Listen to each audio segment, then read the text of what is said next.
नमस्कार मेरे प्यारे मित्रों हो. आज आपण वैदिक न्यूमरॉलॉजी हा कोर्स चालू करतोय. तर मित्रांनो, आजचा आपला मेन टॉपिक जो आहे मूल्यांक कसा करायचा आणि भाग्यांक कसा करायचा आहे. तर त्यापूर्वी आपण नंबर्स काय आहेत, आपण आजूबाजूच्या परिसरात बघितल्यानंतर आपला घर नंबर हा नंबरचा आहे, गाडी नंबर त्यामध्ये नंबर असतात, बँक अकाउंट त्या नंबर असतात, किंवा मोबाईल नंबरमध्ये आपला नंबर्स असतात. तर आजकाल प्रत्येकाचा नंबरचा खेळ आहे. तर आपल्या पूर्वजांनी नंबर्स जे दिलेले आहेत ते 0पासून ते 9पर्यंत आहेत. तर 0 हे नंबर दिलेले आहेत. 0, 1, 2, 3, 4, 5, 6, 7, 8 आणि 9. तर यांचाच आपल्याला अभ्यास करायचा आहे. हे नंबर आपल्या जीवनामध्ये कसे काम करतात, त्यांचा इफेक्ट काय आहे. तर हे वैदिक ज्योतिष, वैदिक न्यूमरॉलॉजी ह्यामध्ये आपल्याला सर्व नंबरची ज्ञान हासिल करायचं आहे. त्यापूर्वी आपण हे न्यूमरॉलॉजी जे ज्ञान घेणार आहोत ते आपल्या जन्मतारखेच्या हिसाबाने घेणार आहोत. आपल्या ऋषीमुनी ह्यावरती भरपूर अभ्यास केला आणि हे शास्त्र आपल्याला दिलेलं आहे. त्यापूर्वी जन्मतारीख म्हणजे काय, आपल्या अनेक जन्माचं संचित ते आपण अनेक जन्म घेत आलेला आहे. त्या जन्मामध्ये आपण चांगले काम केलेलं आहे, वाईट काम केलेलं आहे. त्याचा जो लेखाजोखा जो आहे तो हा जन्म भेटलेला आहे. आणि त्या हिसाबानं आपल्याला एक फिक्स जन्मतारीख आणि फिक्स टाईमवरती या धर्तीवरती आपण आलो आहोत. तर मित्रांनो, या जन्मतारखेचाच आपल्याला अभ्यास करायचा आहे. तर मी एक एक्झाम्पल म्हणून इथं जन्मतारीख घेतलेली आहे. 29/12/1965 ही आपण मी जन्मतारीख घेतलेली आहे. तर आपण हा जन्मतारखेचा मूल्यांक कसा करायचा हे आता आपण बघणार आहोत. तर जे जन्मतारीख असेल त्या जन्मतारखेची तारीख आहे, ही तारीख आहे 29, इथे मी 29 तारीख घेतलेली आहे. ते तारीख घेऊन आपल्याला मूल्यांक शोधायचा आहे. पण तो कसा शोधायचा, जे एक तारखेपासून ते 9 तारखेपर्यंत ज्या व्यक्तीचा जन्म जातो तोच त्याचा मूल्यांक असतो. आणि ज्याचा जन्म 10 तारखेपासून ते 31 तारखेपर्यंत झालेला असतो तो संयुक्त अंक येतो, 2 अंक येतात. मग त्याची आपल्याला फोड करावी लागते आणि त्याला एकला अंक बनवून तो आपला मूल्यांक येतो. तर एक्झाम्पल म्हणून मी 29 तारीख घेतलेली आहे. तर 29चा मूल्यांक आपण कसा करायचा, तर ही 2 आणि 9 पासून हा 29 अंक बनलेला आहे. म्हणजे 2 म्हणजे चंद्र, 9 म्हणजे मंगळ, या दोघांचं कॉम्बिनेशन युती होऊन हा नंबर बनलेला आहे. तर 29 म्हणजे 2ची लय तसा लिहायचा, एक अधिक करायचं आणि पुढं 9 लिहायचा, म्हणजे 2 अधिक 9. इथं पण समजलं आपल्याला सर्वांना. समजलं. ते आता ह्याचं टोटल किती आली, 2 अधिक 9 म्हणजे 11. मग 11 आपण लिहून गेले, तर मी लिहिलेला आहे ज्याप्रमाणे.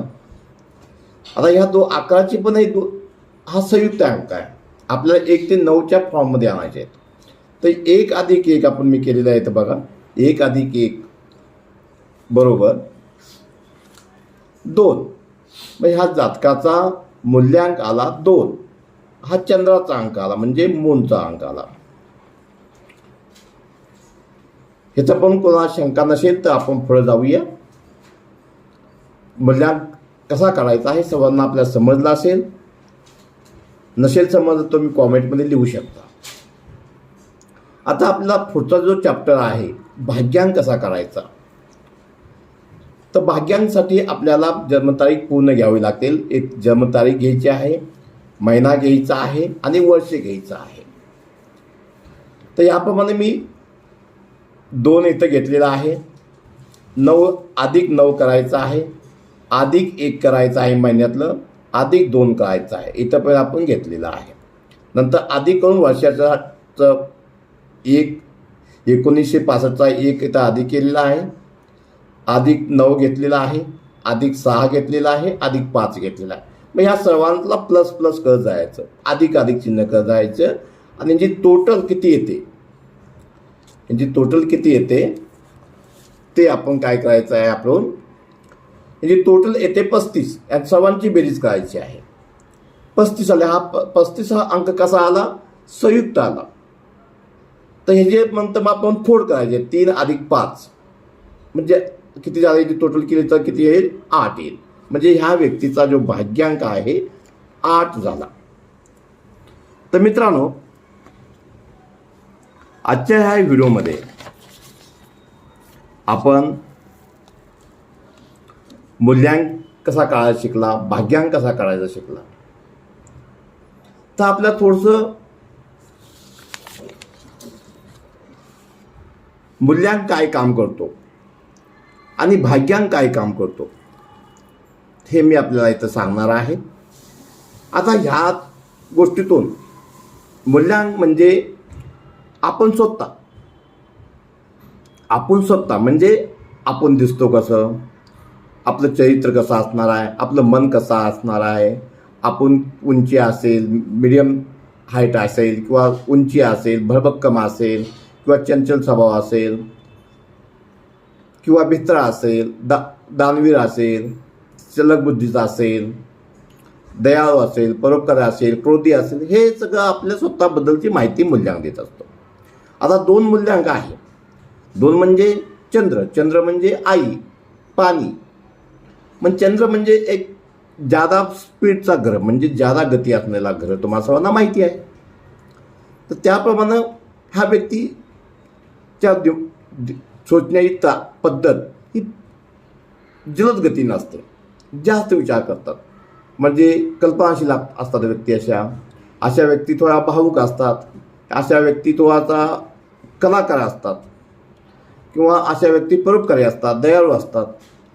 प्राणी, पक्षी, जनावर, निसर्ग यांच्याबद्दल आम्हाला प्रेम असतं. अशा व्यक्ती एखादा ॲक्सिडेंट घडला किंवा तरी आम्हाला लगेच रडू येतो.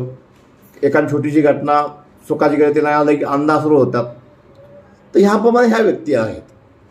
ह्या थोडासा म्हणजे मॅनेजमेंट चांगल्या प्रकारे करू शकतात. थोडा निर्णय घेण्याची क्षमता थोडीशी कमी असते, म्हणजे निर्णय लवकर घेऊ शकत नाहीत, कारण चंद्राचा अंक आहे. त्याप्रमाणे भाग्यांक म्हणजे आपला जीवनाचा रेखाखडा. म्हणजे हा भाग्यांक आपण जो 8 काढलेला आहे, भाग्य म्हणजे आपण जीवनामध्ये आपल्याला किती यश मिळेल, कोणता रस्ता आपल्याला शोधावा लागेल. समजा आपल्याला मुंबईतून पुण्याला जायचं असेल तर आपण खोपोली, लोणावळा त्या मार्गे आपण जाणार, हायवे एक असेल, किंवा आपण आउटसाईडनं पण जाऊ शकतो, म्हणजे नाशिकवरून जाऊ शकतो. त्याचप्रमाणे हा एक रोड मॅप आहे.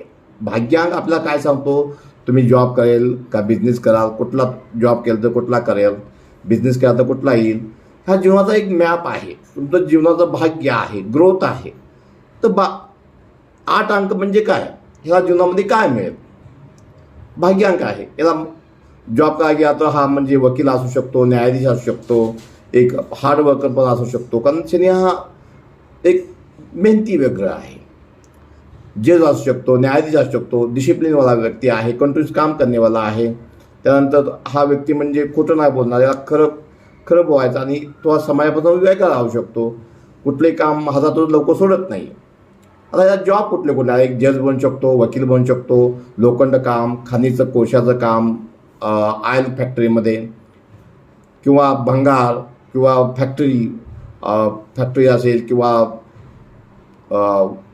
वाहनाचे पार्ट असतील, यामध्ये हा व्यक्ती चांगल्या प्रकारे काम करू शकतात. किंवा वकील असू शकतात,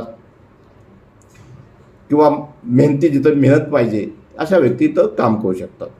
तर ह्याप्रमाणे मूल्यांक आणि भाग्यांक आता आपण मी समजून सांगितलेलं आहे. कोणाला शंका असेल तर तुम्ही कॉमेंटमध्ये जरूर लिहा. आणि आपण महाराष्ट्राच्या कोणत्या कोपऱ्यातून आपण माझा व्हिडिओ बघत आहात, आपला तालुका किंवा जिल्हा, कोणत्या तालुक्यातून कोणत्या जिल्ह्यातून आपण माझा व्हिडिओ बघत आहात ते कॉमेंटमध्ये जरूर लिहा. काही शंका असेल तर आपली जन्मतारीख कॉमेंटमध्ये टाका. मी तुम्हाला मूल्यांक आणि भाग्यांक शोधून द्यायचं काम करेन.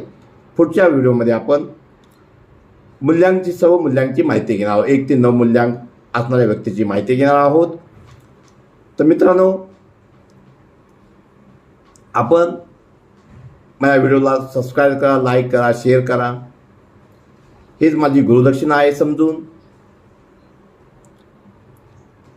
प्रमाणे या व्हिडिओला लाईक शेअर करा. तुमच्यासारखेच आणखी काही व्यक्तीपर्यंत हा व्हिडिओ जाईल आणि त्याला मी एक वैदिक न्यूमरोलॉजी काय आहे याचं ज्ञान होईल, त्या जीवनामध्ये उपयोग पडेल, व्यवहारिक उपयोग पडेल. तर मित्रांनो, मी हा व्हिडिओ संपवतो आहे. समजा मला आपल्याला काही समस्या असतील वास्तुसंबंधात, कुंडली बघायला असेल, नाव बघायचं असेल, किंवा मोबाईल नंबर घ्यायचा असेल, घर नंबर बघायचा असेल, गाडी नंबर बघायचा असेल, किंवा सिग्नेचर कशी आहे, वास्तू परीक्षण करायचं असेल, तर माझ्या फोनवरती कॉल करा. माझा नंबर आहे 9136755633. तुम्हाला मी त्यामध्ये पुढे दिलेला आहे नंबर. तो नंबरवरती कॉल करा. धन्यवाद. जय गुरुदेव दत्त. शुभ होतो.